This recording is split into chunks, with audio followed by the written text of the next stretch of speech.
What is going on, everybody? We are back with another CCW review. I am Nick, I am Joe. and we are here to talk about Dynamite from June 24th, 2026. This is the go-home show leading into Forbidden Door. And And before we start, like, share, subscribe, comment. We had a commenter a couple a times, couple videos a couple ago. videos ago. I didn't see if anyone Yeah. commented on the recent one. I think I checked earlier and nobody did. Get in the comments.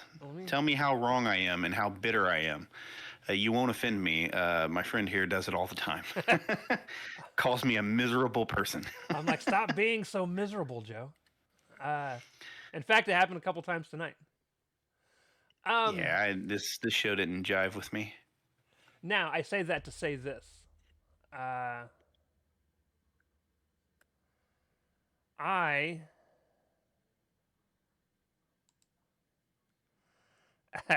I didn't mind tonight's show. My problem with tonight's show, we didn't have any commenters, by the way. I was laughing because of a comment somebody posted like 5 months ago, absolutely shit talking about both Triple H and Tony Khan, and I was like, that's fantastic. Both worth being talked about. That's very true. The difference, I will say, there are times where Tony Khan is on point. It doesn't happen often. It used to happen so much that now when it doesn't hit, it's I will say, bizarre. I think Triple H's booking just keeps getting worse and worse. It's why I stopped watching the show. I don't. That show is just over corporatized and One of just the many reasons. nonsense.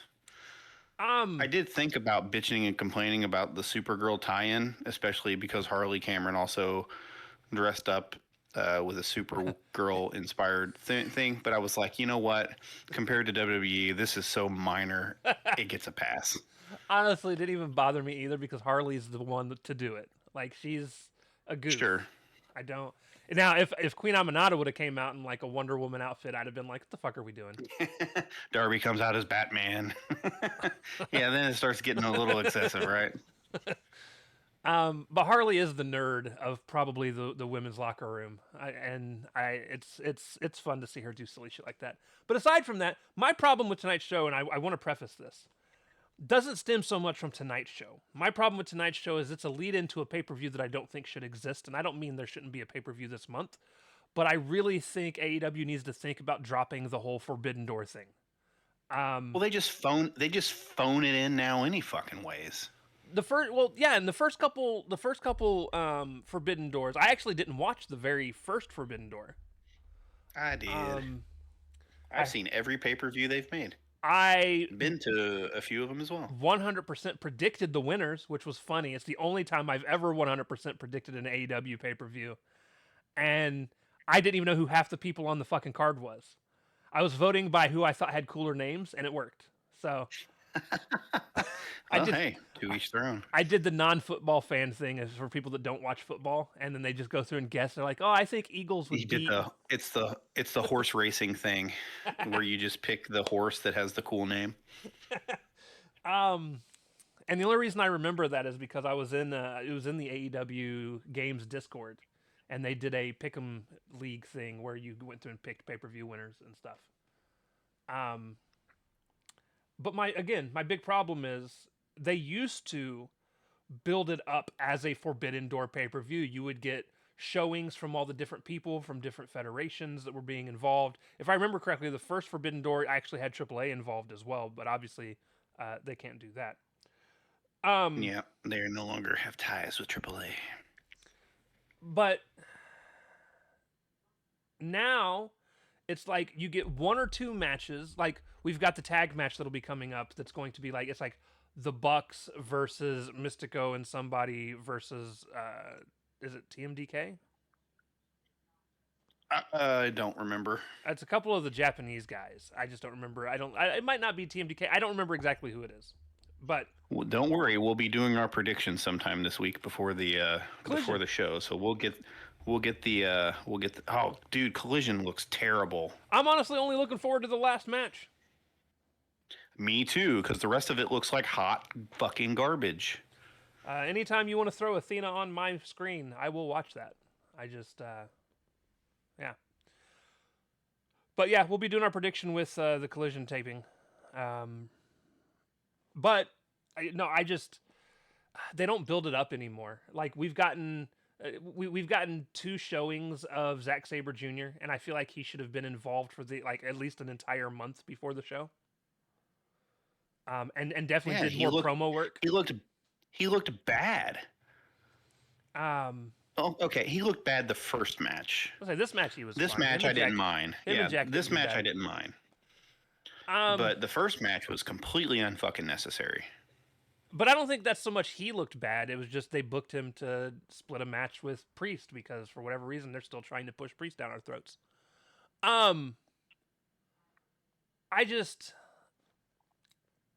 I feel like, listen, there should have been way more promo time from Zack Sabre Jr. doing all of this. Like, he's said one sentence. He said this entire and time. it was kind of cool. It was funny after Kenny ran him down.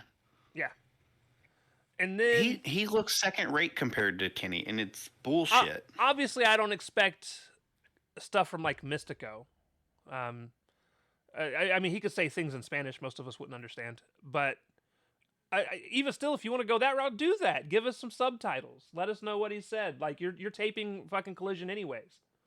Have him run some promos. The good news about Mystico is though he's actually used in and out quite often for AEW, so it's not like we don't know what to expect. But they're just, and I get it. New Japan doesn't have the star-studded lineup that they used to have anymore because everybody's already gone. They're all in AEW. well, you say that, but they're all in AEW and WWE. Both of them have been just poaching New Japan talent left and right. Well, New Japan don't pay their fucking talent. Right. And then we get stuck with and listen. I am both annoyed and very happy. It's a weird internal conflict of the women's tag team championships being taken off of the main show and being put on the pre-show. Because I'm like, it's a tag team title match. Why is it going on the pre-show? And then I'm like, oh yeah, Thunder Rosa. So I don't know. It's a conflicting thing because I don't like titles being defended on pre-shows. I never have. Even back when they did it for WWE when they were still doing their pre-show lead-in and oh, we're defending the European Championship on fucking whatever. On Heat. It doesn't bother me if it's a title that is obviously, not got a big feud going on. What bothers me is they'll have some other trash match that means even less than that on the main card. Right. Like, I don't know, that 3-way tag match the Bucks are in that don't mean anything. Bragging rights. Well, I think that's on the pre-show. Is it? I thought that was all on the main card. I could be wrong. Well, they did a segment with Renee hyping it up, even though it changed into something else. But listen, what it changed into was fantastic, though. And we'll get to that. It was very Attitude Era. I expected you to like it very much. Absolutely. Listen, if the entire show was just like that, I'm here. Listen, it would have been the best Dynamite ever. But no, we'll go ahead and get into the show. We've done rambled for almost 10 minutes now. Backstage, just to start off things hot for Joe. Oh, yeah. Just look at the thumbnail is all you need to fucking know for this entire segment.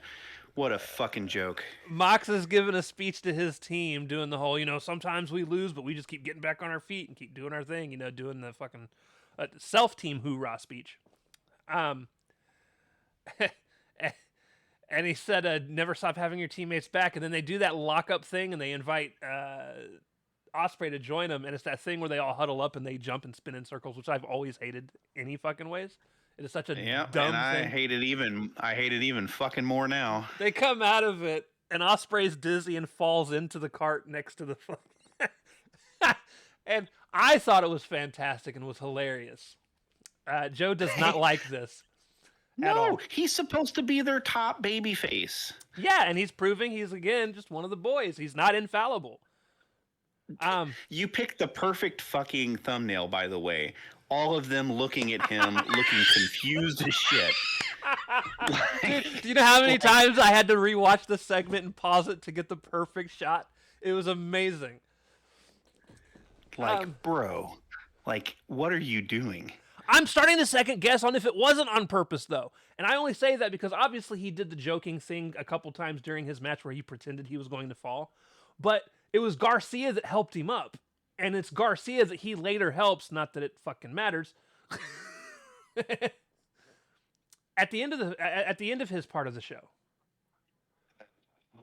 This was not a good look for someone who's supposed to be taken seriously. It's not a good look for you. I loved it. But I also don't take this thing as seriously as you do. Well, we're about to, anoint this guy the top guy. Listen, you're already going to complain about every promo he ever does as champion. Hey, bro, you're not wrong. He's never going to be your top guy because he's a great wrestler, but you've never liked his promos. He has 2 out of the 3 things that he needs to be an all-timer. Maybe the promos will grow on me, but he is fantastic in the ring. He does come across very genuine, but some of the things he says, and maybe it's a cultural thing, I don't vibe with the speak. We'll start calling you bruv during our regular conversations outside of this. I will, and when I see you, I will chop you in the throat. Speaking of which, we'll talk about that later. Match 1. Why is my hair in my face? Listen, I know it's long, but you're white and not in my ponytail. Go away. Match 1, Death Riders, Mox, Pac, and Yuta. And for some reason, after this match, Garcia walks outside. I don't know. Listen, we don't see him walk outside. In his undies outside. But when he comes back, he's walking around out. Listen, it's just weird. All right, but we'll get there.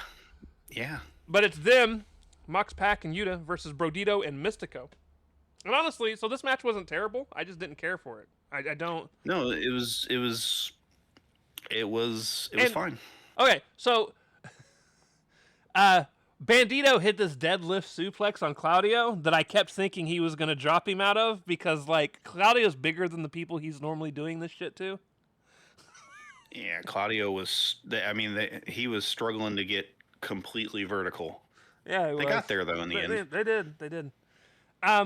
My big problem wasn't how they finished, but it's who they did it to in terms of things that just don't make sense to me. So, Claudio hits Brody King with a title from behind while the ref is distracted, which allows Mox to roll Brody King up for the pin. And I feel like if there's one person that should be able to take a title shot to the back of the back, by the way, not even the head, it was the back, and kick out of a fucking thing, it would be Brody fucking King. The dude's 3 times the size of anybody in that ring. Yeah, well, other than Claudio. Like, I feel like this ending wouldn't have bothered me if it was Mystico. It wouldn't have bothered me if it was Bandito. And again, I don't even mind that specifically it was Brody that lost the match. It's just how it happened. It's just how it happened to him, and I'm like, it just doesn't make sense to me. And especially since Claudio didn't look like he put any stank on that fucking hit. Yeah. Maybe if it had been like the title shot hit, and then like Mox hit him with a quick paradigm shift or whatever. Or like hit him in the face, not the back. Like if you come through and pop him in the fucking face, which allows for the roll up in like one smooth motion. Ref turns around, counts to 3. That makes sense. Yeah, it just seemed like lazy booking. Just like, all right, well, let's get us through this match. We got a pay-per-view Sunday. Yeah. We've got 8 matches to get through today. Shout out, by the way, to who was it? Who's the guy? Vince Russo. Shout out to Vince Russo, who said he stopped watching AEW because there's too much wrestling on their show. Did he really? Oh yeah. What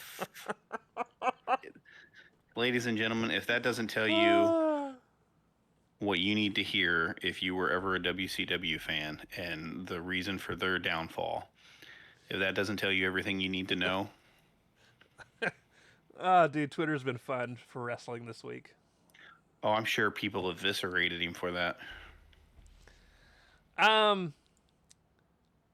Anyways, after this, backstage, Renee's with the conglomeration and Darby. And yes, I'm including Takeshita with the conglomeration now. And they're just... Might as well throw him in another stable. And they're just talking about being ready and not ready, really depending on... I put ready, not... Oh! They're either talking about being ready or not being ready, depending on the person. Look, I need to start using punctuation in my notes because I confuse the shit out of myself. You're the note taker. I know. So that's an easy fix. It's so much harder when people are talking, so I'm like trying to type really fast. I'm like shorthanded. But yeah, so like they're like, oh yeah, we're ready for the match, and then Darby's like, I'm not ready. He's like, but you know what? I got to be as ready as I'm gonna be if we're gonna do everything we can to get Mark this title shot, and blah blah blah blah blah. And then they're like, oh yeah, all these baby faces are awful fucking happy to get title shots for other baby faces. It's kind of annoying. Yeah, a little bit. And then he's like, and then they're like, all right, we're gonna. Orange Cassidy's like, yeah, I'm gonna make sure everybody has backpacks, and after Talk wins tonight, he's gonna put his title in the backpack, and he's like, all right, is everybody good? And everybody's like, yeah, we're good, and everybody leaves. Talk looked confused as shit, like they just told him like stand there and make faces. Right, and they were like, everyone leaves except for OC, and then Renee asks Orange, she's like, are you okay? And he's like, yeah, it's fine. And then him and Renee get really big eyes and then look around and then scamper off because they didn't want to summon Leo Rush. And I laughed. And you know what? Maybe that's what's been missing from this show the last few weeks. Oh, Leo? It's fine. There's been no Leo Rush. Fine. No, it's not. It's not fine.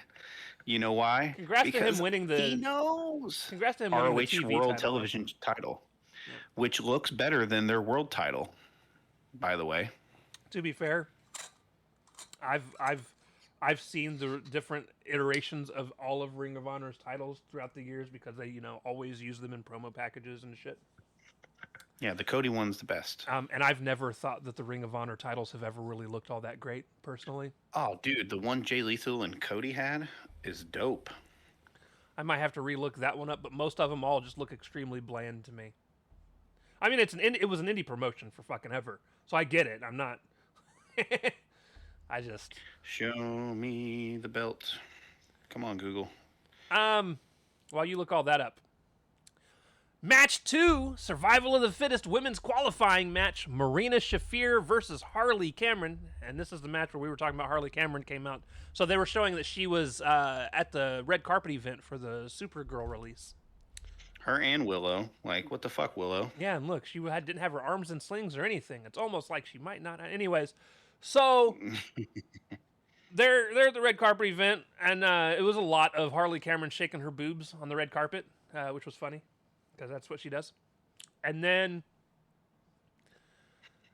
they get to the match, and she comes out wearing a Supergirl-inspired outfit herself. And honestly, she takes it to Marina very early. But they're going into the commercial break. Marina starts to come back and is on top going into the commercial break. But as they're getting ready to go into the commercial break, one of the guys on commentary mentions, they're like, yeah, Marina Shafir's wearing boots in there. And they start going into the conversation about having her feet slammed down on glass and toys and shit. And then all of a sudden... That's when and the funny thing is, that's when she no-sold all that shit. Right. And then the funny, like, the dumbest thing I've ever heard come out of Tony Schiavone's mouth, he goes, yeah, no one should be afraid of Marina Shafir. And I went, huh? Excalibur tried to course correct so quickly, he's like, what are you talking about, Tony? I'm afraid of Marina Shafir. And I'm just, okay, I understand what Tony Schiavone meant. He meant one of two things. Okay, I don't fully understand what he meant, but he either meant that when she's wearing shoes, people should be more scared of her, and then goes into saying, but Harley Cameron isn't, because Harley Cameron was showing no fear in the match. But he absolutely made Marina Shafir botched the hell out of it. Look like shit by completely degrading her. By accident, because Tony doesn't do that shit on purpose. He loves the women of the AEW locker room. Sure. And I'm just like, bro, like, we need to get him away from commentary. Because this isn't the Who only fuck are major fuck up he Who has are they tonight. putting in his place? Where's Ian Riccaboni? Yeah, give that man a raise. Just give him more dates. That's an okay title. I don't know. I still... Compared to the bland-ass one they're using now. Well, yeah. Let's be fair. The WWE Spinner Belt World Championship is better than the bland-ass one they're using. That's ugly as fuck. Ooh, I don't know about that. I hated the spinner belt. I was only a fan of it for Cena. I'm sad that they went what was supposed to be like a custom belt for him and said, fuck it. We're going to keep it. Although, when he was feuding with The Miz and The Miz won it and The Miz had it locked in the M, I did enjoy that. I was like, that's creative. That was all Miz. That was Miz taking chicken shit and making chicken salad. It was good stuff. Edge did the same thing. He tried the rated R superstar belt. They tried. But yeah. So, anyways, coming back from the commercial break, Harley Marina ends up putting Harley in a rear naked choke. Harley kicks and rolls through it and then pins her.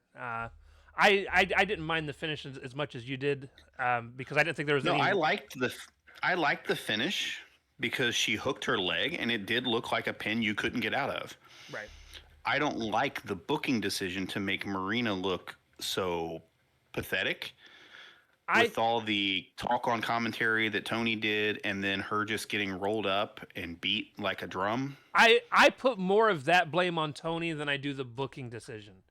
Tony just really fucked up what he was supposed to say. And it just made everything fall apart from there. Because here's the thing. I think booking-wise, Harley winning's the right call. Because let's be fair. People aren't really watching AEW women's matches for Marina Shafir.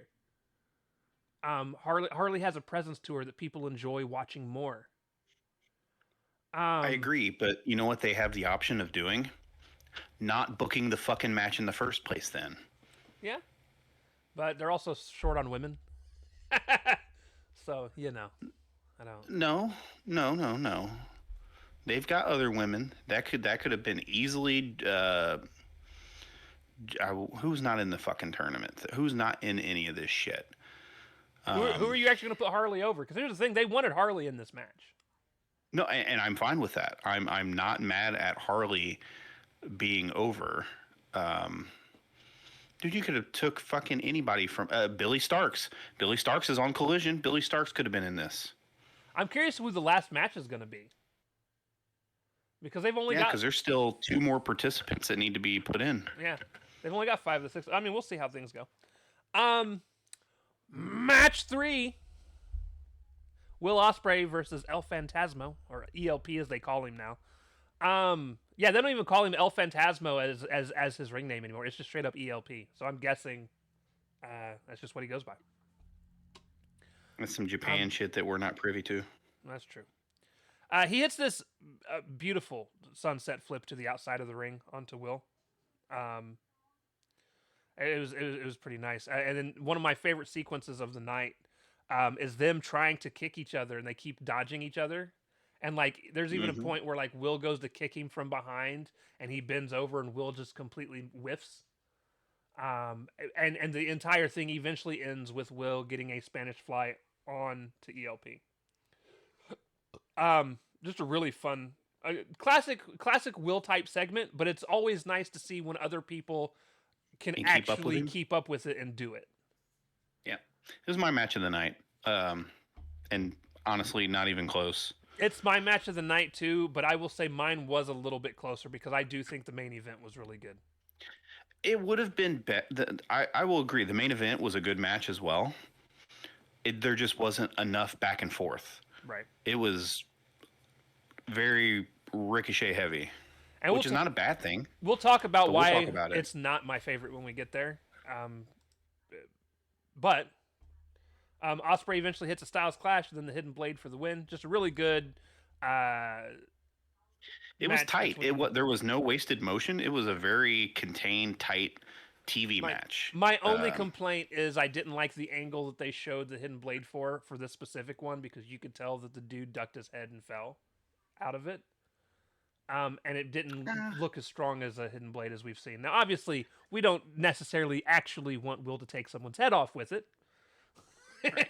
Dude did a pretty good job selling it, and Will slapped his leg to make the sound that it hit. So, right, or somebody slapped their leg. So, it was fine. Post match, I actually did like the post match.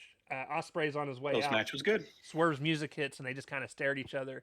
And Will just kind of smirks at him as he climbs over the barricade and walks through the crowd like a good Death Rider does. And and he leaves. Somewhere in all of this, and I forgot to write this down, by the way, so I don't remember when this actually happened. I'm pretty sure it was not here, but I did put the note here. There was a promo package where Monet and Maya World were talking shit to each other through the promo package, and I just don't care. But I did want to point out, I did notice it was there. I just don't care. I also do not care. They are trying to shove this young lady down everybody's throat in this feel-good story, but it feels an awful lot like Sympathy, and that doesn't gel well for me. No. Plus, you robbed me of Athena versus Monet. Right. What the fuck is your problem, TK? And yes, we are still salty about that. Fuck off. Oh, dude, we're going to be bitching about it all the way through. Oh, especially if the match doesn't hit on Sunday. Oh, dude, listen, I hope for Maya's sake that match ends up being a fucking banger. Because if not, she's going to get ripped apart on social media. Mostly by me. It ain't her fault. If she's not ready for the spot the booker's putting her in, that's not her fault. She has not been in the company that long.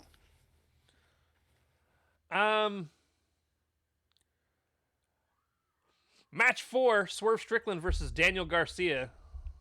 They already set up for Will to win this at Forbidden Door with Swerve's leg being somewhat hurt, and that annoys me so much. Yep.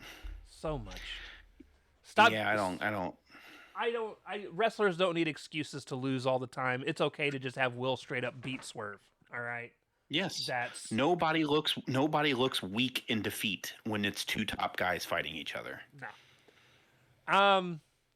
Especially Will's lost every match that they've had. Yeah. Swerve pointed it out on the promo the other day or the other week. Yeah. So him finally getting over is not a big deal. No. A couple of fun spots in this match. Garcia was up on the outside of the ring, and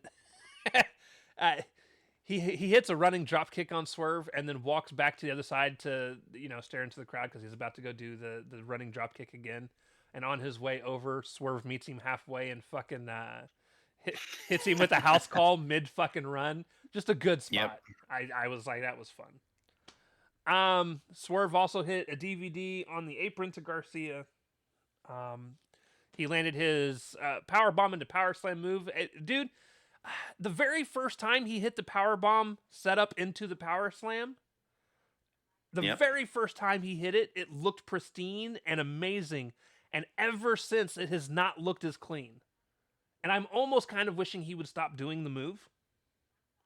Because he did it to a much bigger dude then, too. Who was it that he did that to? I don't even remember, but it was just nice. It was smooth. And I thought it was cool that someone in AEW was doing it, because I'd seen recently, prior to that, this one dude, it's somebody's finisher on the indie scene.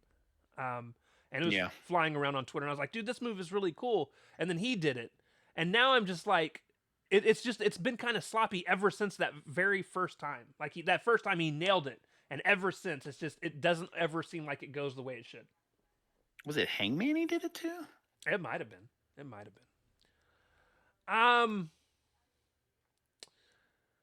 I also noticed about this point, the longer this match goes on, the more I'm wondering if it wasn't supposed to be Garcia gunning for Swerve's leg to cripple him for Will. Storyline wise. That was kind of my thought as well. I mean, obviously he was still trying to win, but I feel like the main point was do what you can to hurt this man as much as possible. Sweep the leg, Johnny. Sweep the leg. Did I even get the name right? Is it Johnny? Did I fuck the name up? It is Johnny. Oh, from correct. It is Johnny. Okay, yes. I just wanted to make sure. Listen, sometimes I fuck up quotes, and I don't feel stupid because I don't care that much. But Well, I mean, Karate Kid was probably a little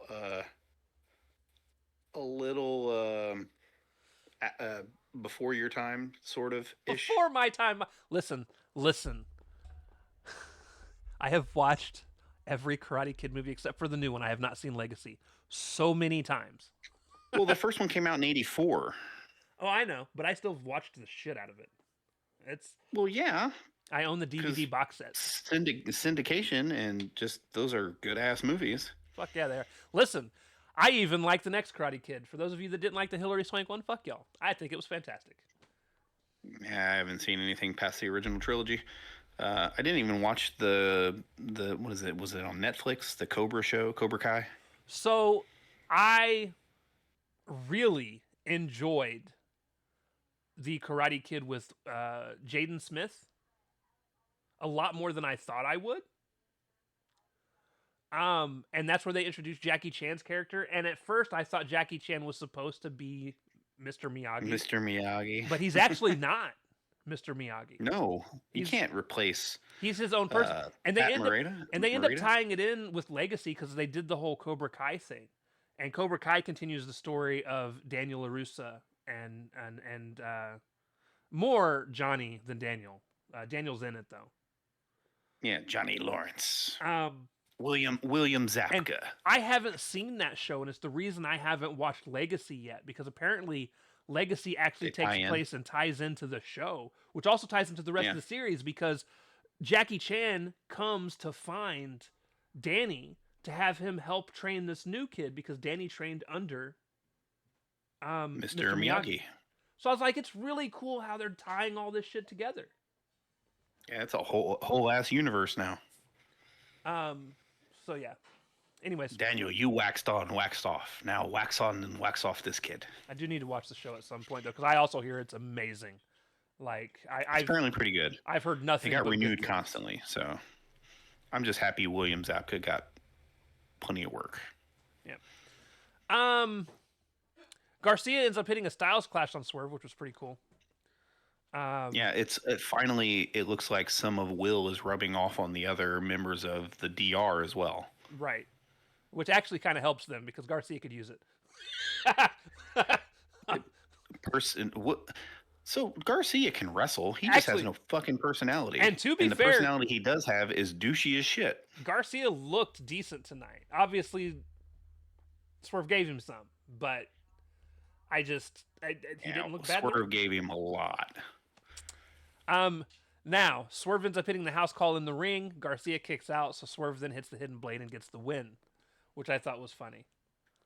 I did too. I was like, ooh, using his opponent's finisher to get the win. Let's go. All right, very, very heel thing to do.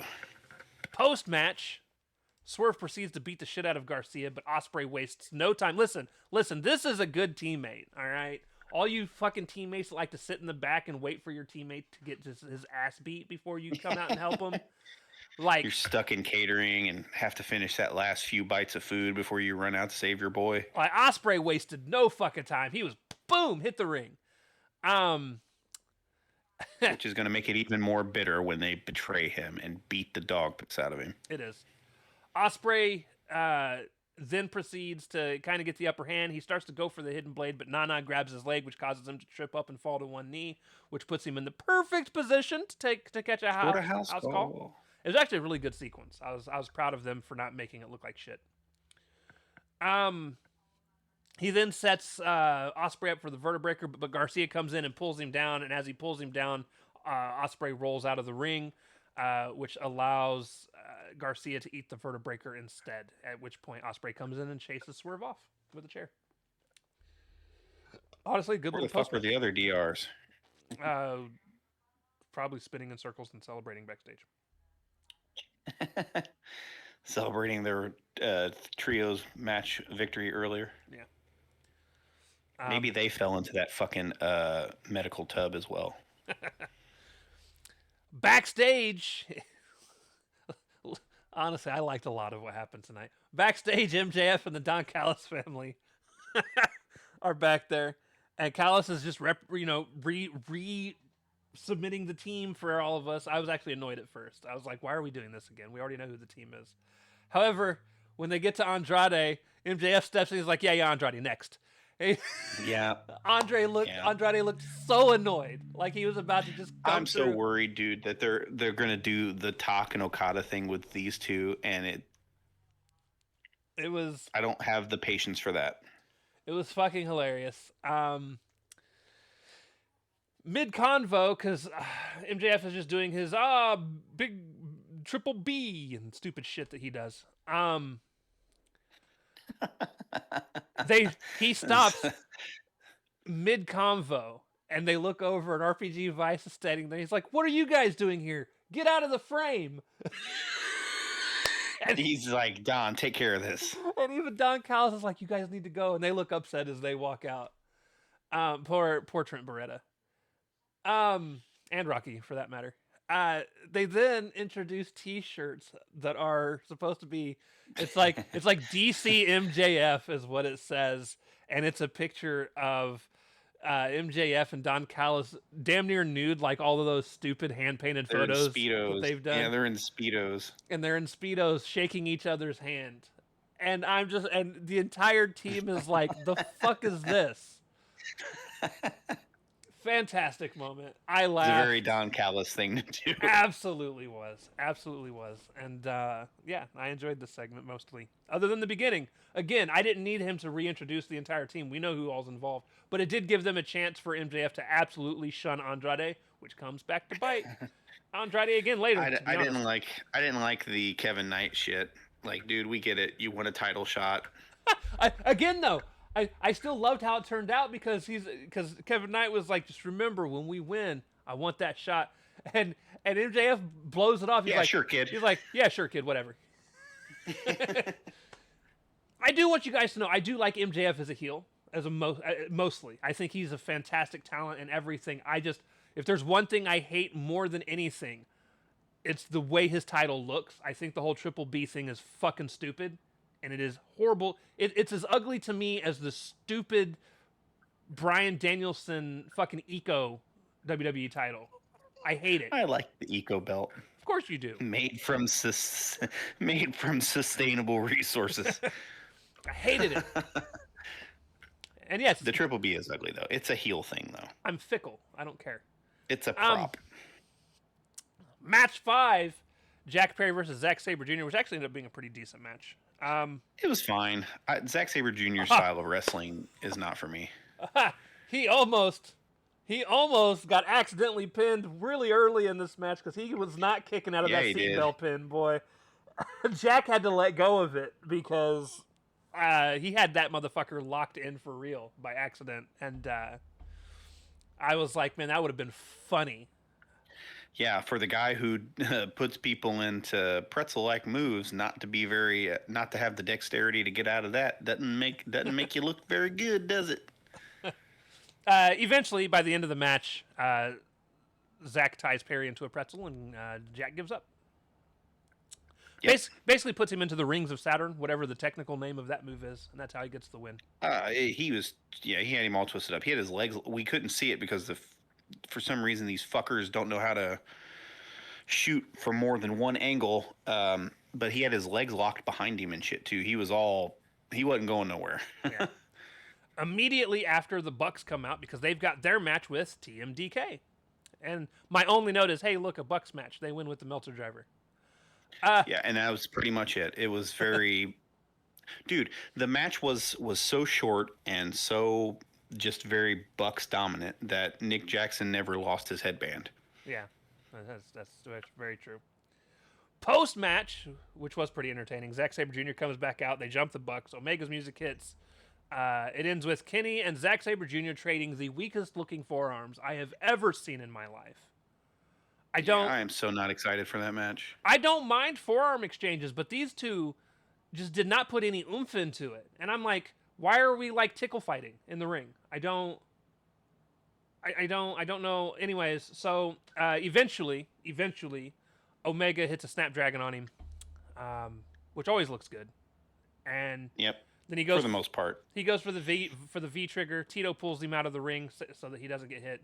Omega then gets a mic. He says, "This Sunday it's 1-on-1. May the best man win, and when I do, I'm up for redemption." Hey, we're throwing out the name of next month's pay-per-view. And after this Sunday, no one will forget Zack Sabre Jr. like they did last year, which was a weird thing to say. I think he said that they're going to forget him just like they did last year. Oh, that's not what I heard. But or maybe that's just my train of thought. That's probably what he meant. I don't know. To be fair, it pissed Zach off enough to go and get the microphone, though. Yeah, they start playing Kenny's music, and then Zach's like walking up to the ring, like, give me the mic, and finally Kenny walks over and gives him the mic, and they cut the music off for a second, and Zach's like, "Hey Kenny, try to stay out of the hospital, okay, darling?" And then he drops the mic and they walk out. And I'm like, which was fantastic. Yeah, it was a good comment. I just wish. Yeah, you're gonna make a dig at me, I'm gonna dig you back. Yeah. We get a promo package for Tekla and Starlight Kid. This would be so much better if I watched Stardom to see everything that was going on over there. Because apparently this would be so much better if I gave a shit about any wrestler from Stardom. Apparently the person is not gonna. They're not gonna win. No, they're not. But apparently Tekka's been wreaking havoc over in Stardom for the last 2 weeks. Yes, and it's been great. But it means nothing here. No, it doesn't. Match 7, Survival of the Fittest qualifying match, Red Velvet versus Queen Aminata. Listen, I actually really enjoyed this match. They tried really hard. Aminata almost killed Velvet. That's a normal Aminata match. She went to go do a rebound suplex where she was going to use the ropes to bounce Red Velvet off of them to do the suplex. Except Red Velvet's legs never got up over the ropes. And then No, they got caught on the bottom, so she just yanked her over. And then Queen Aminata just decided that she's going to power her through it any fucking ways. And that's when I have a problem. Like, I don't mind people putting themselves in harm's way if that's their intent, right? If Darby's going to intentionally get himself tossed on the steel steps, whatever, that's your intent. I'm not a fan of powering and forcing somebody through something because something fucked up, because that's when accidents happen to the point where people get seriously hurt. Especially when you could have just dropped down and did a quick reset and then hit the spot. Yeah. And no one would have thought anything different. It's different when it's something on the It's different when it's something on the ground and it can just be drop 1, 2, 3, lift again and do the actual springboard suplex. And in fact, on the fly, I kind of wish Red Velvet would have kicked her legs. Yeah, it would have made it look like it was intentional. Yeah. But no, she just powered her through it, and I'm just like, oh my god, she's gonna. And thankfully, she got her over. So I mean, things worked out. Yeah, yeah. I had a moment of like, oh shit. You're just so used to seeing Aminata be reckless as shit that you were like, oh, somebody watch out for this lady's neck. Yeah. Aminata ends up winning with a headbutt and then a running kick because apparently that's her finisher. Devastating. Yeah, devastating. She kicked her right in the face.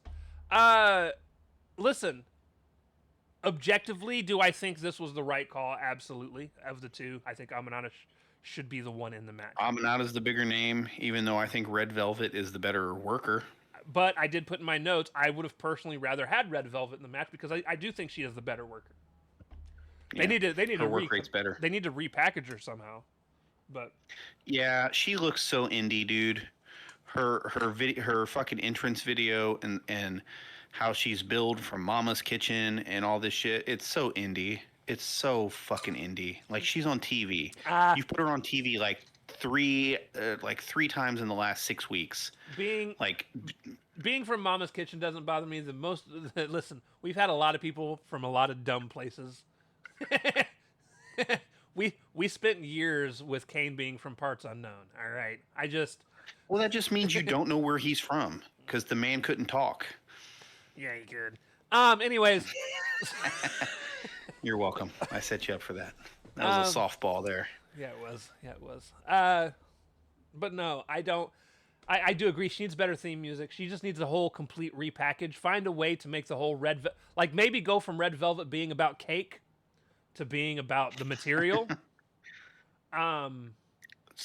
It doesn't even have to be that. Just serious her up. Right. Because she's a damn good worker. Yeah, stir it up into something more serious.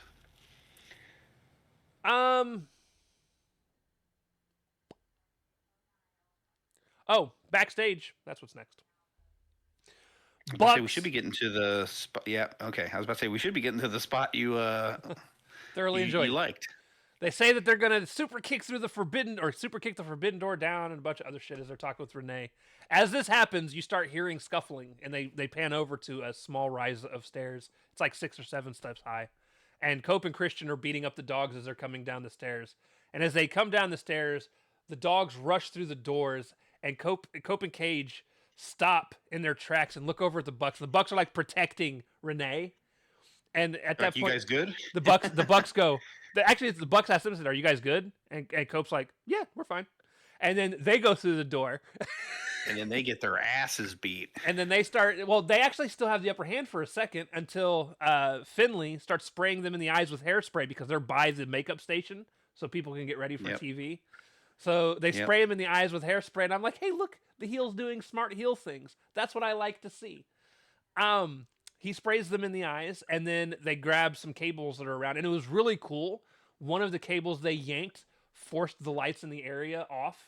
So I was like, hey, cool. They actually like... That's a good touch. That is a good touch. Stuff. I wonder if it was intentional. Probably not. Probably not is right. That's where I'm leaning as well. They grab the cables. They wrap them around Cope and Cage's necks. And they kind of choke them out there for a second. And then shortly thereafter, for whatever reason... There happened to be some glasses that were hanging off of something that looked just like the old ones Christian used to wear. Those weird bug eye ones that reached back by his head. And he puts them on and they do a little 3-second pose over their bodies. And I was like, this is amazing. This is everything I could have wanted from this segment. I am now even more... Attitude Era. It was so Attitude Era. I am now even more excited for this match.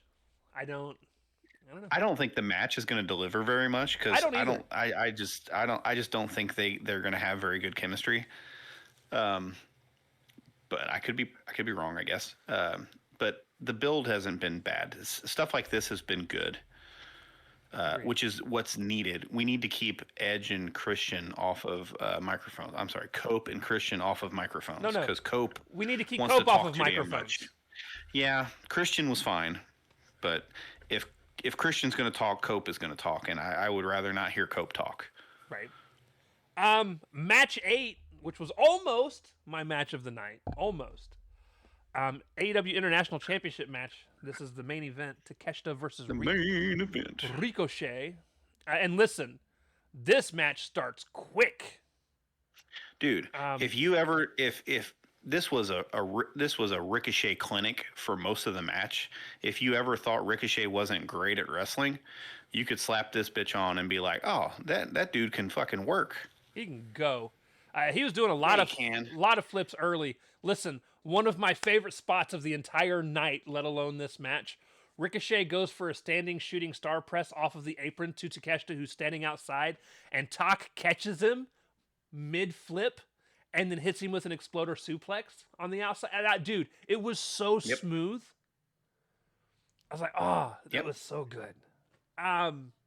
Ricochet hits a vertigo and gets a near 3 count that I feel like the ref pulled up on because he knew the match wasn't supposed to end there, because I feel like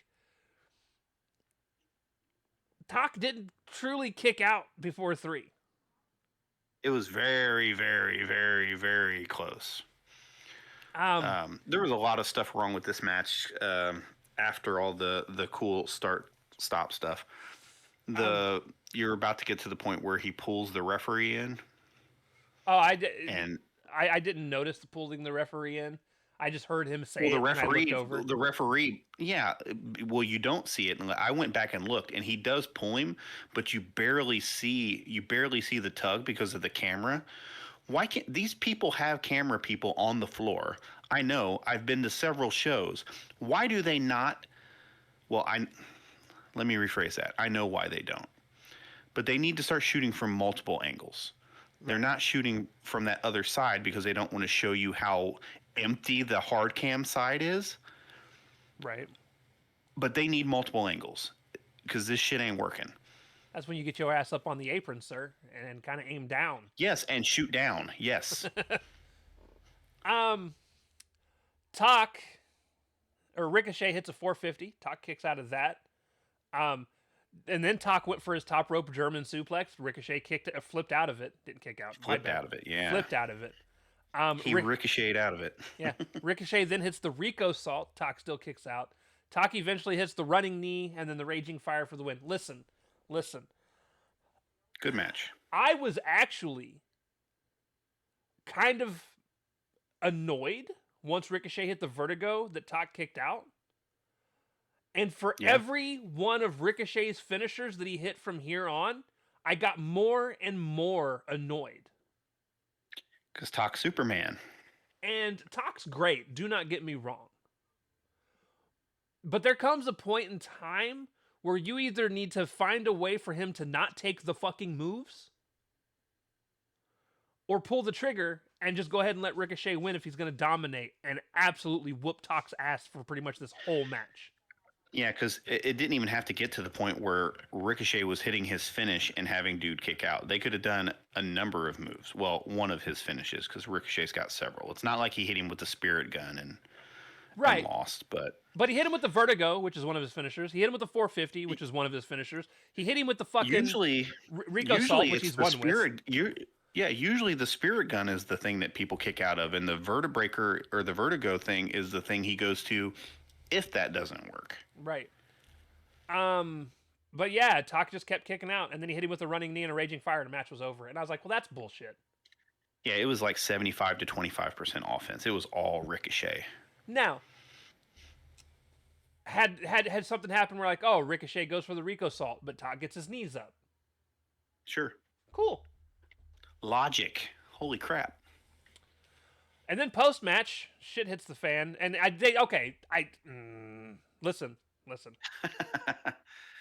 It's very generic booking shit that's about to happen. I have never, ever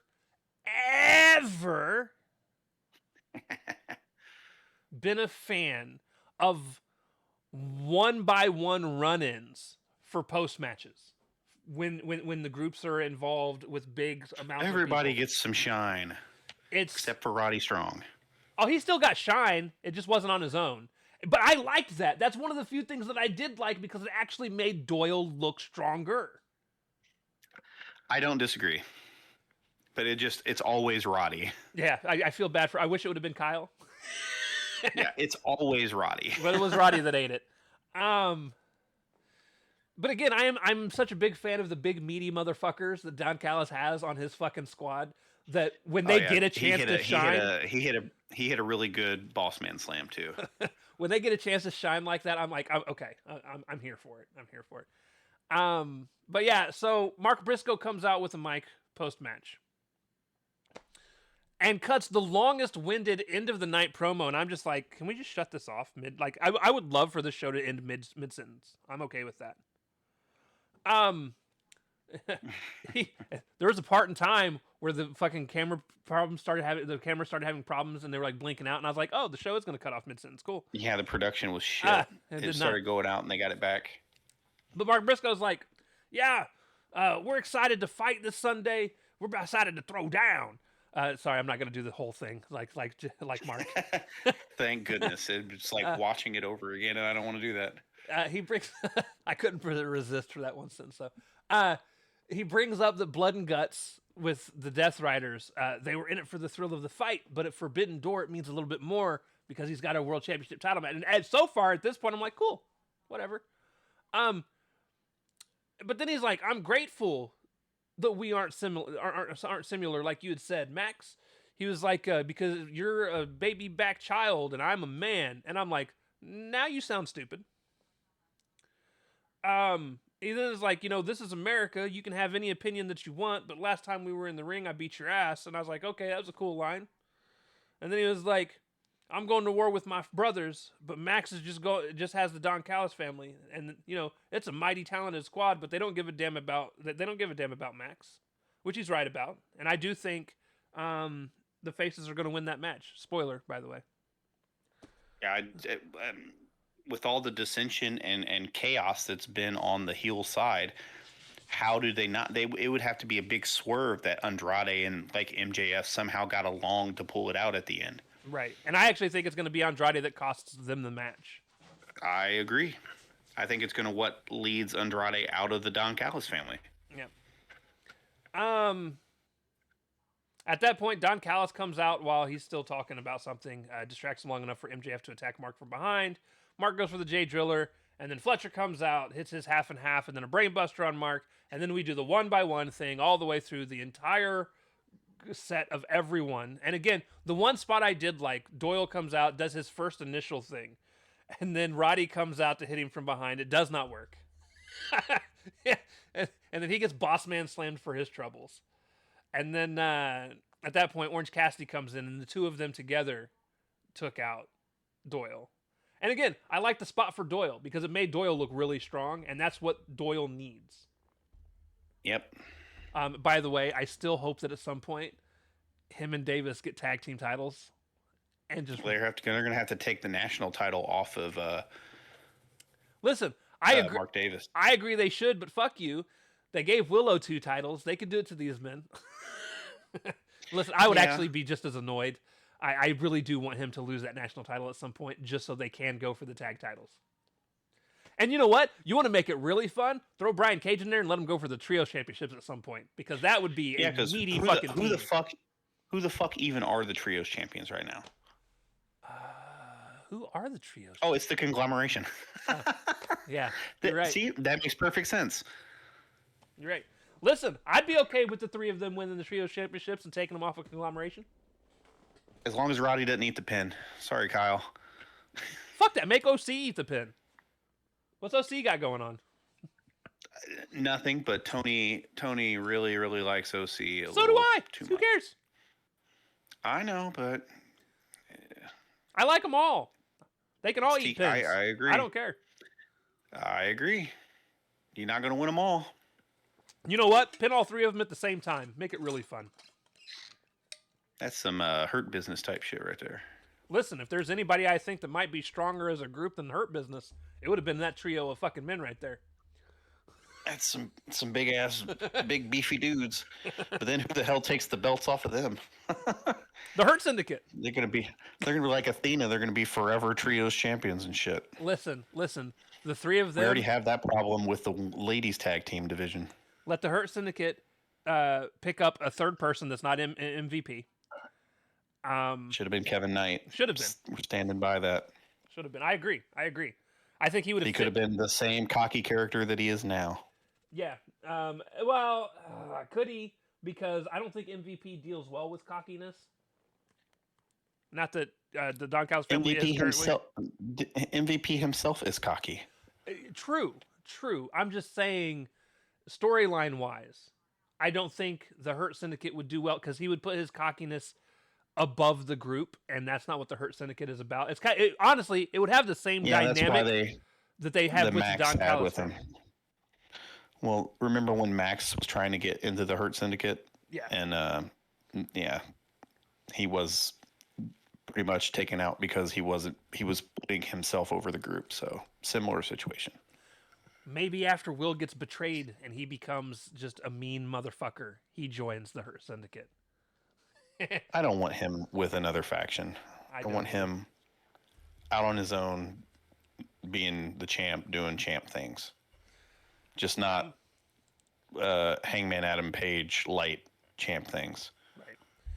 At the end of this whole exchange, though, Andrade and MJF get into an arguing moment. At which point Don Callis tells Andrade to hold Mark Briscoe. MJF goes to hit Briscoe with the Dynamite Diamond Ring. And this week, Mark Briscoe pulls Andrade in front of it. MJF ends up hitting Briscoe. But then MJF just kind of points at him like, you fucking deserved it. And I was like, well, that's rude. He's like, stay out of the way. And then Briscoe hits MJF with the J Driller. And that's how the show goes off the air. Yeah, and all the baby faces climb in the ring and it goes off the air. So yeah, overall, listen, I'm going to be honest. I don't think it's a great episode of Dynamite. It was enjoyable for me, for the most part.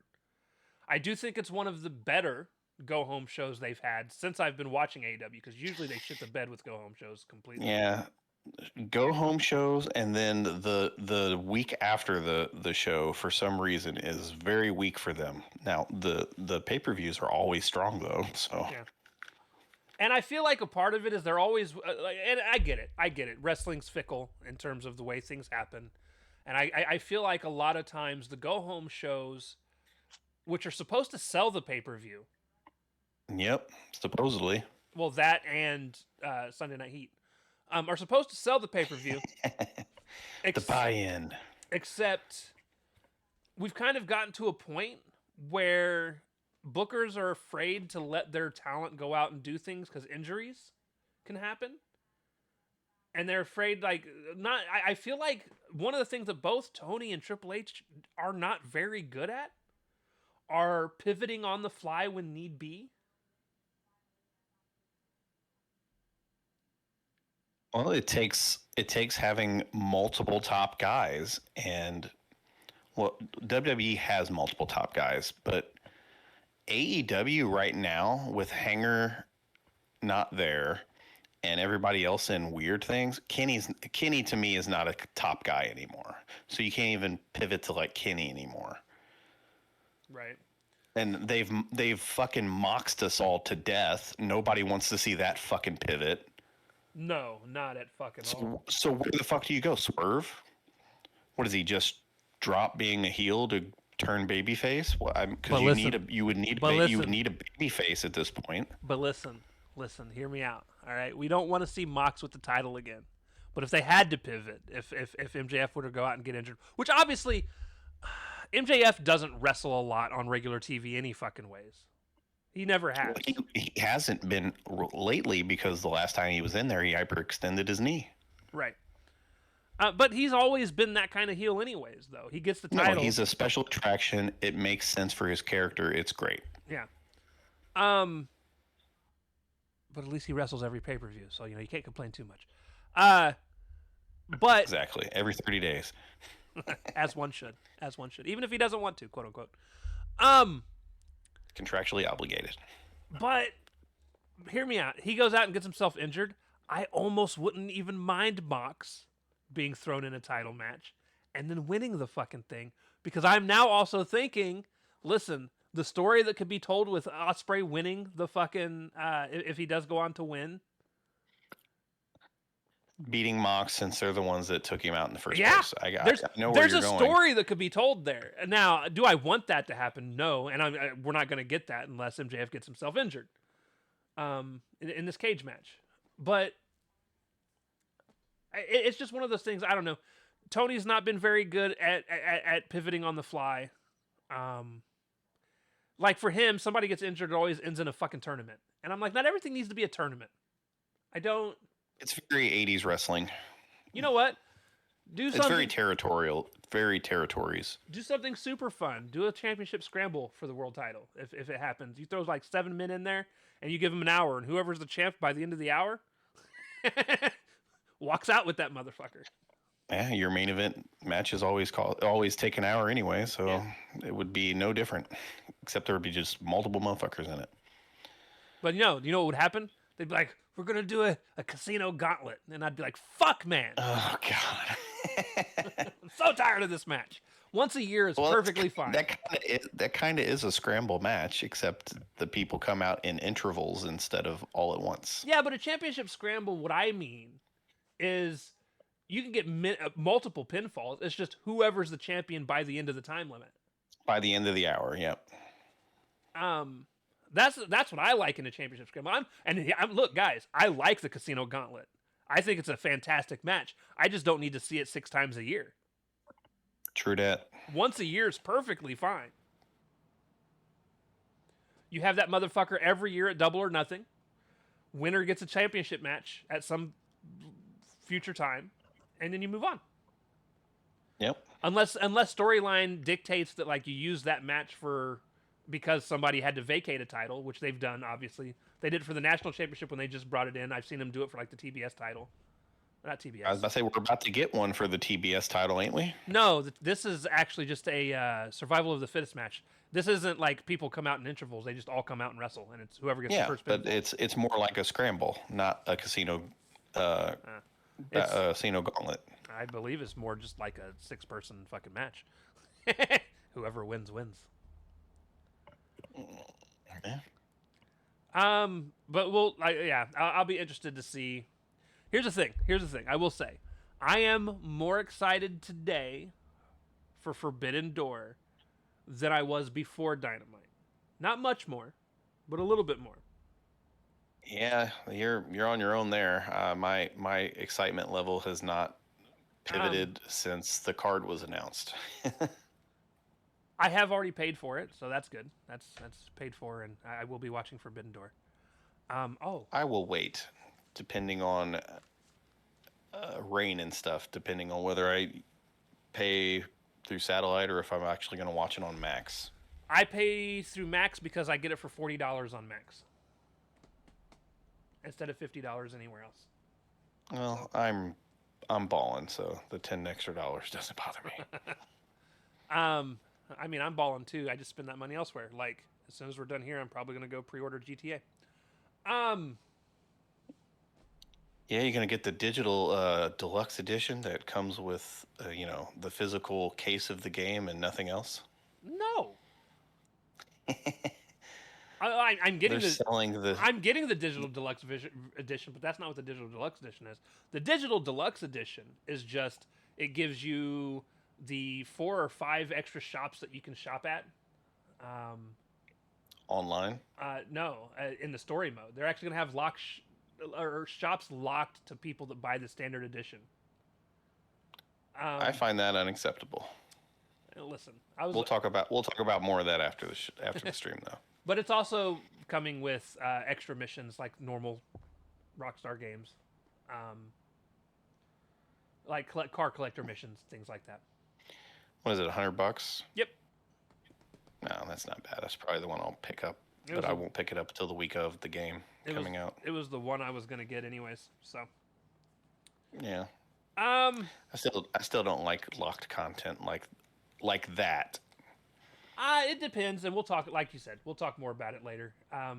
Because it also depends on how much is still going to be available in the base game. Like, is this just going to be extra shit that basically like unlocking extra cosmetics? Right. I'll have to read the